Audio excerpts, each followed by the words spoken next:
Temprano, el doctor en Ciencias Políticas, Carlos Raúl Hernández, es nuestro invitado de esta tarde. En Argumentos le damos las gracias por estar con nosotros. Gracias a ti, siempre.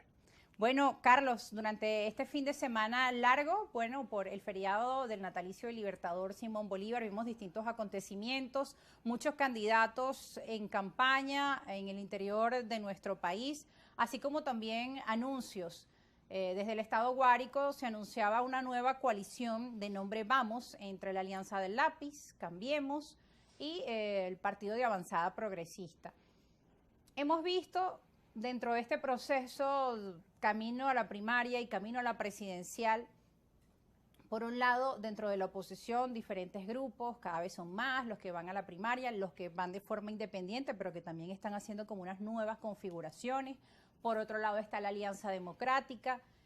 La Acción Democrática de la Alianza Democrática además va a un proceso interno de primarias para elegir a su candidato presidencial. Lo cierto es que escuchamos de candidatura a candidatura y la gente se pregunta, bueno, pero ¿qué es toda esta fiesta de candidatos? ¿Cuáles son las propuestas? ¿Por qué no llegan a consensos? ¿No? Esas preguntas básicas que se hacen los venezolanos. Que disponer de un cafecito aquí para brindar, aunque sea con café.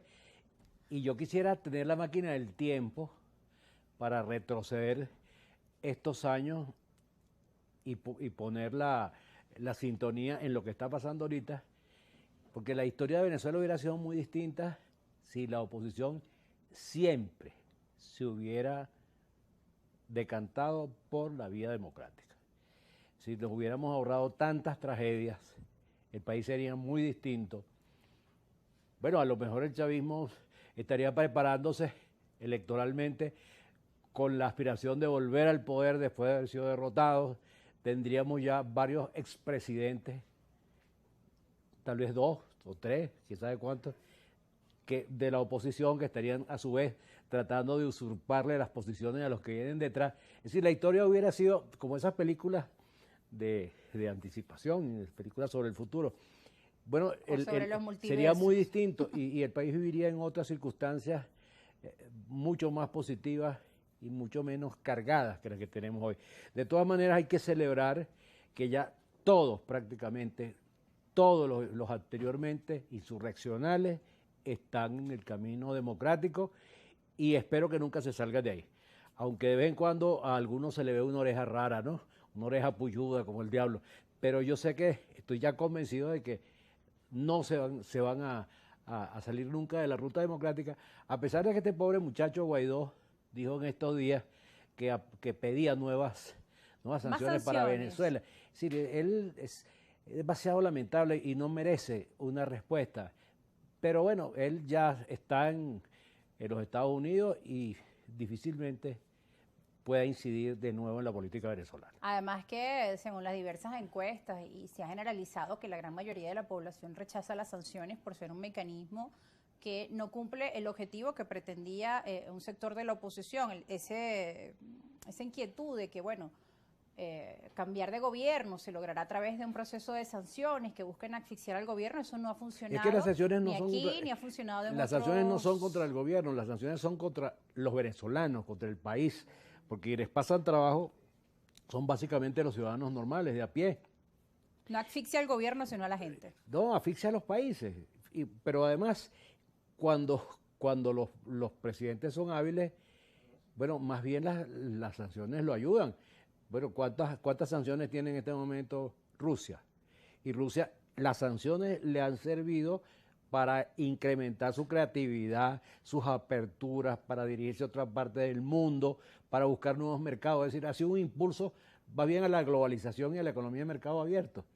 Es decir, ha sido Putin, si no fuera, espero que Putin no sea un mal agradecido y le agradezca a Biden esas sanciones que le han permitido a Putin convertirse en un líder mundial que no lo era y en el jefe de una potencia industrial y económica que no lo era. Ha logrado evadirlas con éxito, pero además se ha producido otro efecto, el efecto boomerang de las sanciones, que además ha cambiado la dinámica de los países, la dinámica geopolítica. Ha cambiado la estructura política del mundo, la geopolítica la ha trastornado por completo y ahora aparece pues un nuevo bloque cada día en crecimiento, ya lo hemos mencionado en este programa, sí, los BRIC, que, bueno, ya producen, ya el Producto Interno Bruto de los BRICS ya es altamente superior al de los 7 grandes, los G7. Bueno, mientras estas alianzas se producen y como tú comentabas, un sector de la oposición continúa solicitando esta vía de sanciones que la evidencia muestra que pues no logra su objetivo de cambiar de gobierno, sino que produce más afectaciones a un país. Dentro del panorama político nacional, mencionabas, la gran mayoría de la oposición ha tomado el camino electoral, el camino democrático. Casi toda, creo yo, casi toda. Ahora bien, ¿qué pasa con los sancionados? Porque fíjate, con los inhabilitados dentro de este proceso de primaria. Dentro de esa elección primaria hay una gran cantidad de candidatos, Freddy Superlano, María Corina Machado, Enrique Capriles, que tienen inhabilitaciones políticas. Y mucho se ha hablado, bueno, pero ellos deberían insistir con su candidatura o, como ha dicho María Corina, ya va a seguir hasta el final y muchos se preguntan qué significa seguir hasta ese final. Bueno, yo creo que no hay que, hay que tener seriedad en la política, aunque sea un mínimo. Y no debes estar creando expectativas en la gente que no vas a cumplir. Si tú estás inhabilitado y no vas a ser candidato. Entonces, crear una ebullición alrededor de una posibilidad vacía, entusiasmar a la gente, crear una expectativa falsa, eso en política es muy malo. Y sobre todo que hay gente que actúa con un inmediatismo absurdo. Es decir, la política no se acaba mañana, no se acaba este año. Lo que tendrían que hacer, los que tienen ese deseo de ser presidentes, de mandar, de gobernar el país, es crear de una vez las bases para en el futuro poder serlo. Y resulta que quienes han jugado a la amenaza contra el gobierno, una amenaza infantil, es como el niño que amenaza al padre, porque quien tiene el poder, tiene la capacidad de fuego, tiene todas las instituciones en sus manos, es el gobierno, nos guste o no nos guste o nos disguste mucho. Ahora, si tú amenazas a quien tiene las armas y si lo amenazas con juicios internacionales, nunca vas a conseguir mover la piedra. ¿Sí? La única manera, como sí se puede mover, como ocurrió en muchas partes del mundo donde se produjo un tránsito hacia la democratización, yo siempre cito dos casos, el de Nicaragua, del primer Ortega, y de Pinochet, fue que tú le garantices claramente a quienes detentan el poder autocrático que no deben correr ningún riesgo, que no van a correr ningún riesgo con un régimen distinto, con un gobierno de otro signo. Bueno, y así se hizo, pero no por promesa. En Nicaragua, Violeta Chamorro nombró ministro de la Defensa al hermano de Daniel Ortega. Y en Chile, Pinochet, hasta que lo metió preso la justicia internacional, nombraba él al ministro de Defensa. Y él era el jefe de las Fuerzas Armadas, el jefe en ejercicio de las Fuerzas Armadas, aunque no tuviera cargo. Bueno, y así se produjeron las transiciones. Desgraciadamente Ortega volvió, y esta vez volvió más enloquecido y más terrible.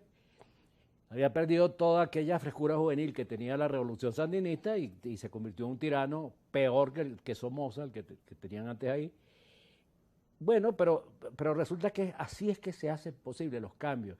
Mientras estés amenazando con la Corte Internacional, la Corte Penal Internacional, con persecuciones, con eso que, de una manera eufemística de decirlo, yo no quiero castigo, yo quiero justicia, yo no quiero amenaza, yo quiero justicia, es lo mismo. Es decir, unos señores que tienen el poder no van a cambiar un ministerio por un calabozo. Eso es absolutamente impensable. Ahora, eso le falta a la oposición venezolana, madurar en ese sentido, entender cómo es que se construye un camino viable al poder. Ahora, tomando en cuenta esos ejemplos que nos ha regalado la historia, uno se pregunta, bueno, ¿qué pasa con las políticas de estrategia o de táctica que debería tener la oposición venezolana tomando en cuenta estos elementos? Y eso nos los va a responder al regreso de la pausa. ¿Cuál es la estrategia y la táctica que debería tener la oposición en estos momentos y los errores que se han estado cometiendo, además de forma reiterada? Nos vamos a la